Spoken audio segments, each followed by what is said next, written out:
en route pour la Bernardière. Petite pause bucolique sur les bords de la rivière. Alors que la famille Canard part au bain, reprenons le chemin.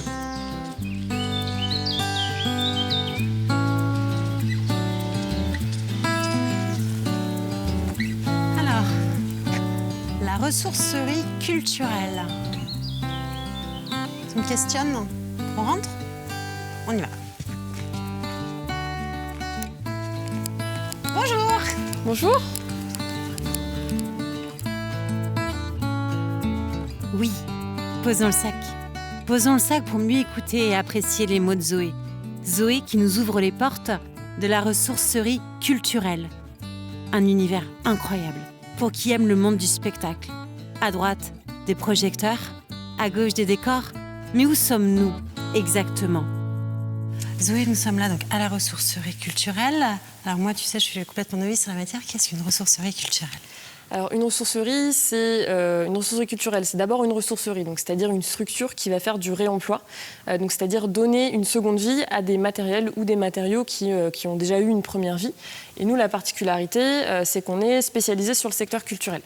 Alors c'est assez vaste au final. Nous, on est spécialisé essentiellement autour du spectacle vivant. Oui. Ça a été vraiment notre point de démarrage, donc aussi bien la musique que le théâtre, par exemple. Et petit à petit, on va vers d'autres secteurs culturels qui vont être par exemple le design, un petit peu la mode et de plus en plus la muséographie, exposition, où on va pouvoir récupérer par exemple des expositions temporaires ou du mobilier qui va être dans ce registre-là. Un mobilier qui généralement n'est pas abîmé? Oui, c'est ça. Après, ça dépend, il y a un petit peu tout, puisqu'effectivement, il y a aussi des matériels qui ont été stockés pendant plusieurs années. Enfin, c'est vraiment ça, en fait, le constat de départ à la ressourcerie, c'est de dire qu'en fait, dans les structures culturelles, que ce soit dans un théâtre, dans un opéra, il y a beaucoup de restes de production qui ont été en fait stockés, on va dire, au départ temporairement, parce que le spectacle ne tournait plus, et puis qui, en fait, se sont accumulés dans les caves, dans les hangars, sans que ce matériel ne ressorte jamais. Et donc, nous, ça a été vraiment l'idée de dire, en fait, d'une part, c'est pas logique que ça reste, que ça traîne dans les stocks parce que c'est inutile. Et en plus, il y a d'autres acteurs qui auraient besoin de ces matériaux. On est vraiment à l'heure quand même de la transition écologique, où on se dit, en fait, les ressources, on n'en fait pas n'importe quoi, et il faut pouvoir être dans une logique de sobriété aussi, les réutiliser.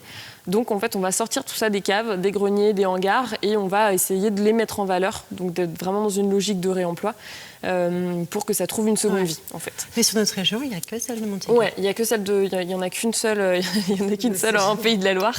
Elle est à Montaigu. Et donc, voilà, nous, on a vocation à travailler vraiment avec tous les acteurs du secteur Pays de la Loire. Ouais. Et on n'en a pas parlé. Quand est-ce qu'a été créée cette ressourcerie ? Alors, le projet de ressourcerie, il est né en 2018. C'est récent. C'est assez récent. Ouais, on est avant le Covid, quand même. Et ça, on verra que ça a eu quand même un impact. Et donc, en 2018, c'est Damien Forget, qui est le fondateur du projet, qui fait ce premier constat de dire « Ah ben non, c'est pas possible de laisser autant de matériel inutilisé dans toutes les structures culturelles. » Et surtout, lui, qui est vraiment quelqu'un très implanté dans le secteur des musiques actuelles depuis longtemps, qui est un militant de la culture, etc., qui voit qu'il y a plein de structures culturelles qui sont soit petites, qui n'ont pas beaucoup de moyens, etc., alors qu'à côté, on a les grandes structures qui, elles, ont plein de moyens et qui sous-utilisent un certain nombre de matériel. Donc, il se dit, c'est pas possible, on va faire un peu les Robins des Bois. Je schématise, mais...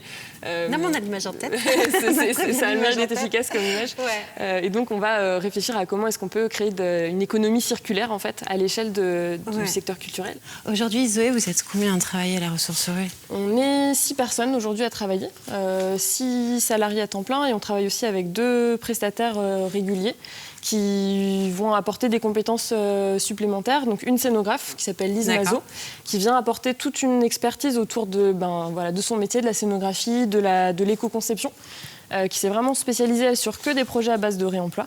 Et puis on travaille aussi avec Gaëlle, qui est éducatrice spécialisée, puisqu'on a aussi envie que ce lieu soit un support, ce qu'on appelle de médiation éducative, c'est-à-dire qu'on puisse, à partir de cet outil, de cette boîte à outils, pouvoir faire des expérimentations, notamment accompagner des jeunes qui sont en décrochage scolaire. Par exemple, on travaille avec la mission de lutte contre le décrochage scolaire ou d'autres structures sociales pour essayer de remobiliser des jeunes ou autres. Moi, ce que je trouve de très, très intéressant et de très riche, en fait, c'est qu'on a compris le projet d'origine en 2018 et finalement, en très, très peu d'années, ce projet, il évolue. Oui. Voilà, se spécialise sur différents domaines parce que j'imagine que sur les 6 personnes qui travaillent ici à la recyclerie, vous avez chacun votre casquette. Oui, c'est ça.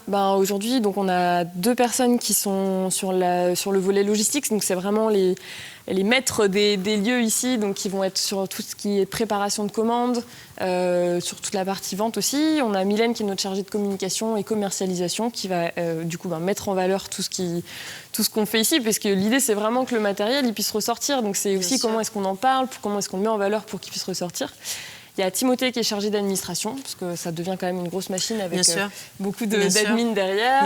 Moi, je fais du développement, ce qu'on appelle du développement. Donc l'idée, c'est d'aller rechercher des nouveaux partenariats, des nouvelles actions, de nouveaux axes de développement. Eh ben justement, parle-nous de ton quotidien, parce que alors là, moi, ça me questionne, parce que c'est très, très, très, très dense. Ouais. Alors moi, je suis spécialisée sur un pôle qui s'appelle la mutualisation. L'idée, c'est de voir comment est-ce qu'on peut mettre des acteurs en commun pour mettre en partage du matériel.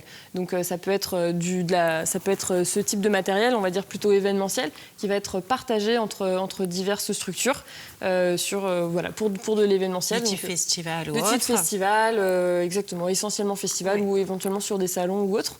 Et donc moi, je vais travailler sur cet aspect-là. Donc comment est-ce qu'on crée des outils pour mettre en partage, parce qu'effectivement, ça pose après plein de questions sur l'assurance, sur le prix, etc. Donc moi j'essaie de travailler, d'être sur ces réflexions-là. Et aussi un autre type de projet qui est plutôt sur des investissements groupés, où on va avoir des festivals qui ensemble vont travailler et investir dans un matériel qu'ils n'auraient jamais pu acheter seuls. Parce qu'en fait, quand on est sur des festivals d'assez grande taille, fait, ça demande aussi des investissements particuliers. Et donc là, l'idée, ça va être de partager des équipements, puisqu'en fait, par nature, l'événementiel est éphémère. C'est-à-dire que un festival, ça dure 5-10 jours. Et après, on plie boutique à l'année prochaine. Bien sûr. Ça. Donc là, l'idée, c'est comment est-ce qu'on peut, pour un équipement, tout simplement avoir plusieurs usagers, plusieurs utilisateurs sur toute l'année. Mais en fait, c'est une démarche qui est pleine de bon sens. C'est vraiment, à un moment où on voit que de toute façon, il va falloir qu'on fasse attention à nos ressources parce que les ressources sont limitées par définition. Comment est-ce qu'on fait pour éviter que chacun, dans un rayon de 100 km à la ronde, chacun ait sa grosse machine non, on va plutôt réfléchir à comment on partage l'usage. Et pour la petite anecdote, ce principe de mutualisation, il a été inspiré par le principe des CUMA. Donc les coopératives de matériel agricole telles qu'on les connaît. Des structures très anciennes. Des structures très anciennes et qu'on connaît très bien en milieu rural. Bien sûr. Et donc c'est exactement le même principe. C'est-à-dire on fait un groupe de gens qui ont les mêmes besoins et on va investir en commun, comme d'autres investissent dans un tracteur ou une machine moissonneuse-batteuse. Nous, on va investir dans des gros barnums, des structures, des fontaines à eau, des toilettes sèches, pour les festivals. Donc ça irrigue vraiment tous les acteurs du territoire. Zoé, est-ce que vous avez ici à la ressourcerie un espace de réparation ou de création ? Alors, on a 2 espaces. On a un espace de réparation plutôt pour le son et lumière, puisque ça fait partie des premiers ateliers qui ont été mis en place à la ressourcerie. En fait, on récupérait beaucoup de matériel son et lumière, donc ça veut dire des projecteurs, des systèmes de sonorisation, des enceintes. Et c'est des matériels qui peuvent... qui parfois on les récupérait, elles n'étaient plus en état de fonctionnement. Donc on a eu Nicolas Rousseau qui pendant plusieurs années a été l'électrotechnicien valoriste, donc qui avait vraiment de bidouiller pour remettre en état les matériels. Et puis on a un deuxième espace qui est un atelier de construction en fait. Et l'idée c'est vraiment de pouvoir aussi accueillir les scénographes sur place, dans le sens où ici ils vont pouvoir trouver à disposition le matériel, les matériaux dont ils peuvent avoir besoin.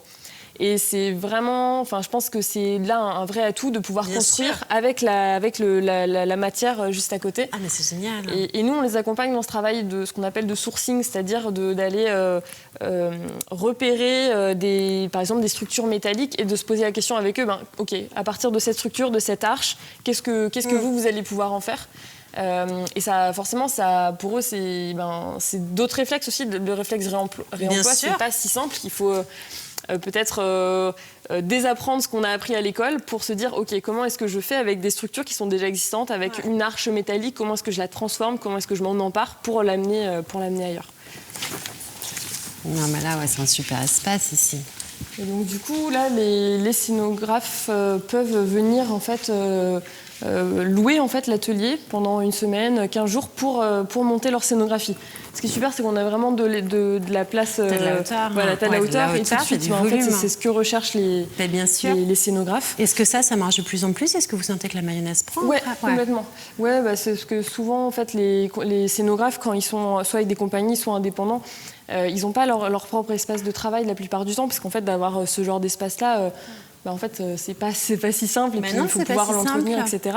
Donc voilà, l'idée c'est vraiment d'être un espace dont on peut s'emparer, et puis qui est totalement modulable. En fait, on a tous les établis qui peuvent se bouger. On a un peu d'outils. On a de la quincaillerie, on a des outils, et donc du coup, il n'y a pas que à mettre les pieds sous la table, mais quasiment quoi. Les gens peuvent venir bricoler ici. Et puis c'est aussi un espace où on a nos ateliers du réemploi. Tous les vendredis matins, on ouvre en fait, on a des ateliers du réemploi, donc avec Gaëlle qui est notre éducatrice spécialisée.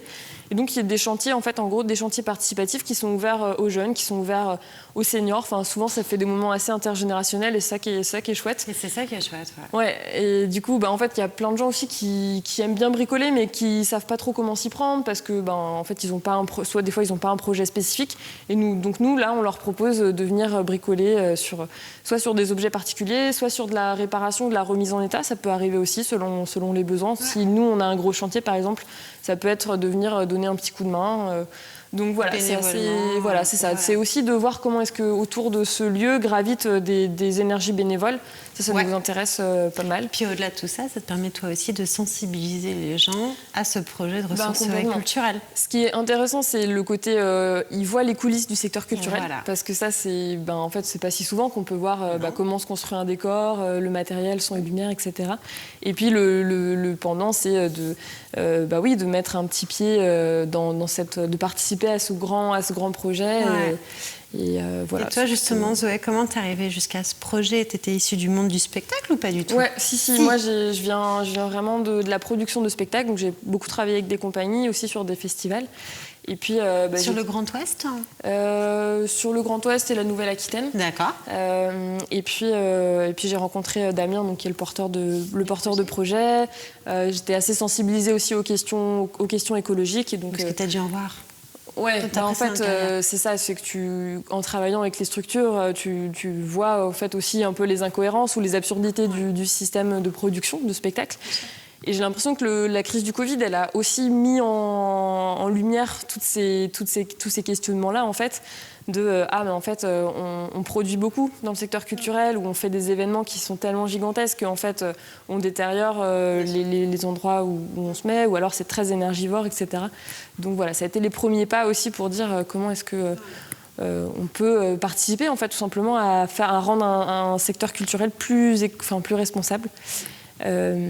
Et voilà, moi je suis assez fière aussi de tous les chantiers qu'on a fait cette année. Notamment, on a participé au démantèlement de Transfert, qui était un gros événement sur Nantes, qui était une friche artistique en fait, et qui devait,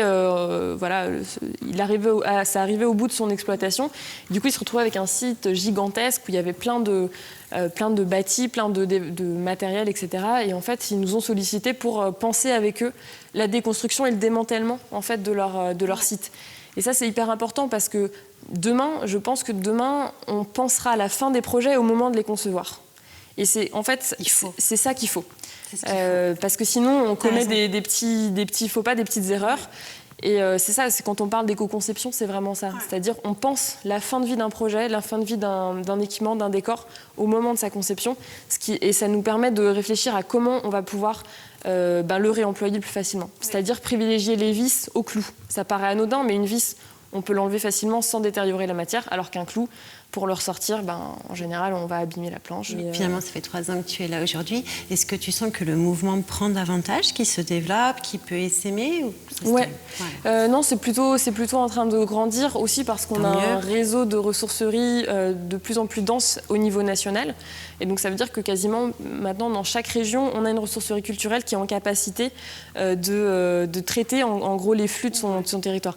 L'idée, bien sûr, c'est pas que nous, on absorbe des flux qui viennent de Paris ou qui vont à Marseille.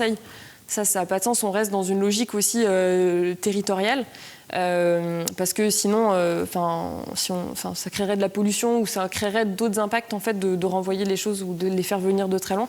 Donc vraiment, l'idée, c'est comment est-ce qu'on crée un écosystème à l'échelle d'une région qui est géographiquement intéressante et pertinente. Merci beaucoup, Zoé. Merci. On va poursuivre le chemin, mais oui. On se rappellera quand même de cette ressourcerie culturelle, ça c'est sûr. Et puis on essaiera de sensibiliser les gens, en tout cas, à votre démarche, parce qu'elle est avec plaisir. À bientôt. Bonne route à vous. Merci. À bientôt. On reprend le sac. Belle rencontre. Un sacré petit bout de femme. Bravo Zoé. Bravo et merci. Go Stéphane. On touche le bout. Cette dernière étape sonne la fin de l'aventure. Assurément, elle sera le dernier point de cette petite vadrouille. Mais où se cache la caserne des pompiers? Valentin, où es-tu?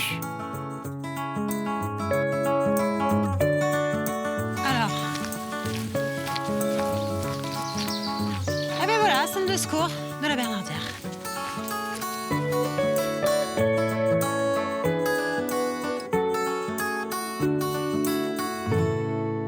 Marc, alors nous, en fait, c'est Valentin qu'on a rencontré ce matin qui nous a conseillé de venir ici vous rejoindre à la Bernardière. C'est vrai que le chef est hyper sympa, donc on voulait venir vérifier tout ça.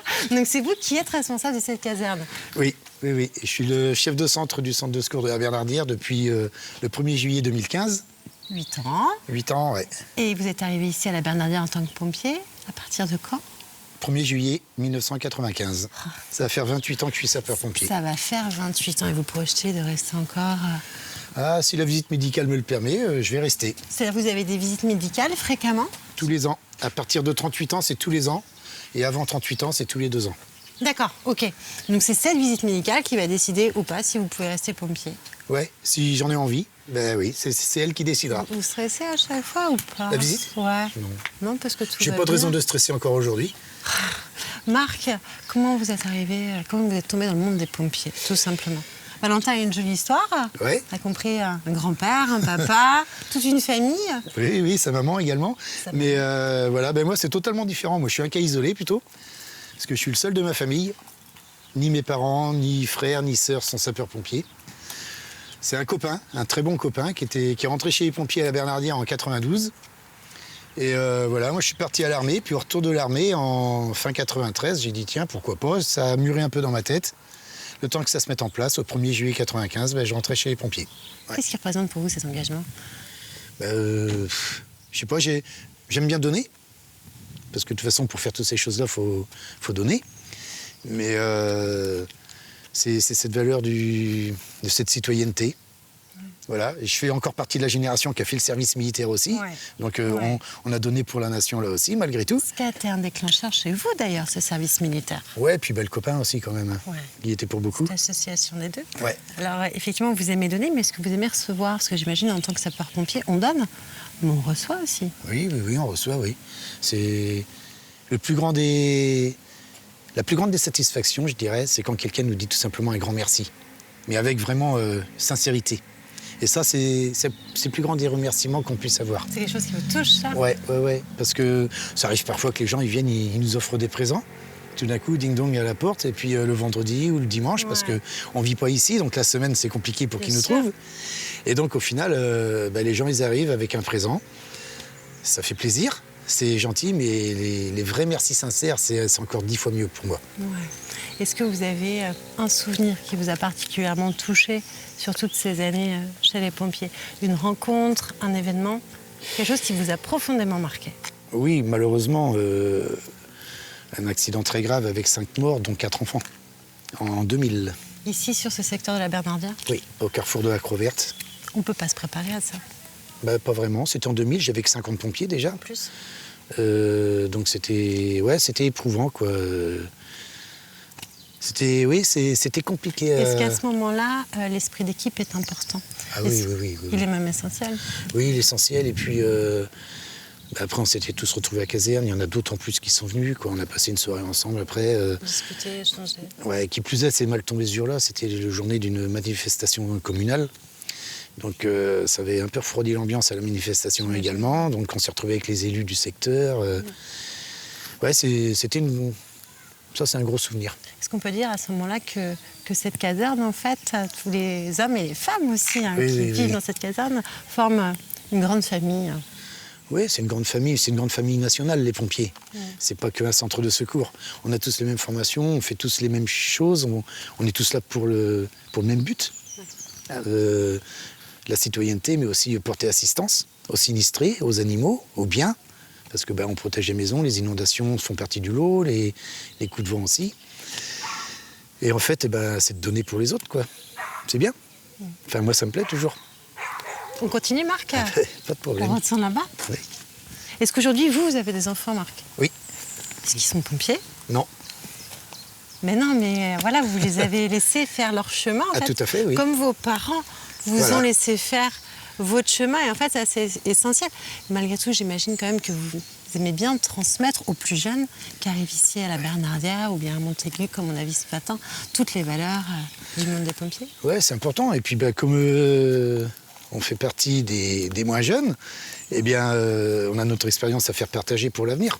Parce que, en fait, l'avenir, c'est les jeunes, c'est plus nous. C'est à nous de leur inculquer toutes les valeurs et puis de les former. Puis aussi de leur raconter l'histoire des pompiers, parce que j'imagine que lorsque vous êtes arrivé ici en 95, c'était pas le même matériel qu'aujourd'hui. Vous avez dû voir aussi toute cette évolution, en fait, la tenue, les camions, l'informatique aussi, qui a certainement... C'était encore l'époque de la sirène, j'imagine. Oui. Oui. Quelle plus belle évolution pour vous? Qu'est-ce qui vous a vraiment facilité la tâche au quotidien? Le matériel. Le matériel. Le matériel, parce qu'avant, c'était compliqué d'être sapeur-pompier. Il y avait beaucoup de structures telles que les nôtres où on n'avait pas le matériel adéquat. Il y avait les grosses, entre guillemets, les grosses structures. Pour nous ici, c'était Montaigu, voire Clisson à côté, où il y avait plus de matériel. Et à chaque fois, on avait besoin d'eux. On n'avait pas d'ambulance au départ. Donc c'était toujours Montaigu qui venait avec l'ambulance. Du jour qu'on a eu notre ambulance, du coup, on avait une autonomie, une fierté. Bien sûr. Et quand on arrivait sur les lieux d'un accident ou d'un malaise, on passait pour de vrais pompiers. Parce qu'avant, mais il n'y a pas le feu. On sait qu'il n'y a pas le feu, mais on n'a pas l'ambulance encore. Bien sûr. Tandis qu'aujourd'hui, et tous les centres de secours de Vendée ont une ambulance. Donc ça, c'est important. Il y a eu un grand pas en avant de fait en termes de matériel. Et ça, c'est très important. Ah oui, on fait des formations, on sait pourquoi on les fait. Ouais.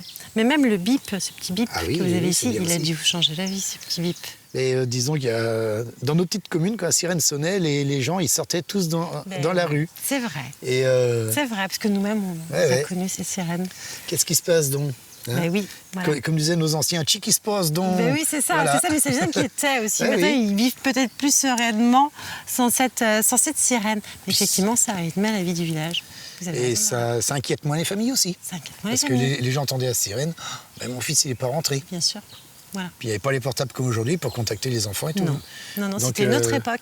Et une époque qui n'est pas si ancienne que ça, finalement, quand on y repense. Mais la technologie, elle avance à une vitesse grand V. Elle va trop vite. Marc, je vois qu'il y a une petite table jusqu'ici. Je vous proposerais bien de nous asseoir quelques secondes pour qu'on puisse faire une petite photo ensemble. Ça vous dit? Je donne l'appareil à Stéphane.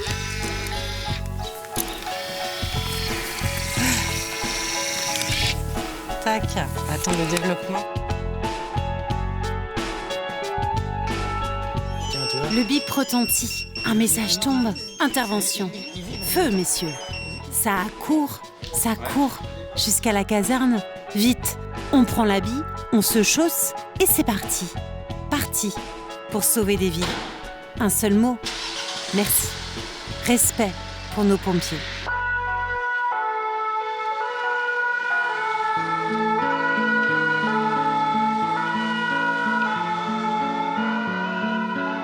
Clap de fin. On s'arrête avec des sourires plein la tête. Des rencontres, des moments de partage, du vrai et de l'unique, des émotions, humilité et authenticité, tant de richesse qui pousserait presque à continuer. Cette Vendée serait-elle comme un puzzle où chacun se reconnaîtrait dans le regard de l'autre ? Nos héros sont incroyables. Ils portent toutes ces valeurs qui font la force de notre territoire. Quelle aventure humaine ! Découvrir l'inconnu ?